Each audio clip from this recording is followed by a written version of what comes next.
এটা আমার 4 বছর ধরে আমার ইয়াত চলি আছে 7 বছর ধরে আমার ইয়াত চলি আছে পূজা অহাবতকে এতিয়া এবাৰ আকৌ আমাৰ ফুৰ্তিটো বেছি হৈ আছে ফাংচন হৈ আছে নেক্সট বছৰ আকৌ আমি ইয়াতকে আৰু বেলেগ চেষ্টা কৰিম বুলি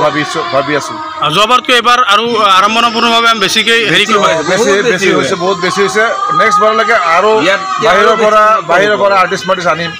আনি কৰিম বুলি ভাবিছোঁ কিন্তু প্ৰথমৰ পৰা মই জড়িত হৈ আছো বাৰু জুৰিয়াত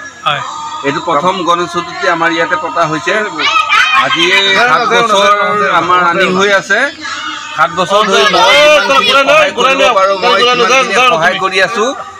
আৰু ইয়াতকে আৰু পিছত যাতে অহা বছৰলৈ আৰু ইয়াতকে যাতে আৰু উন্নত হয় তাৰ বাবে আমি শেখৰ চাহা আমি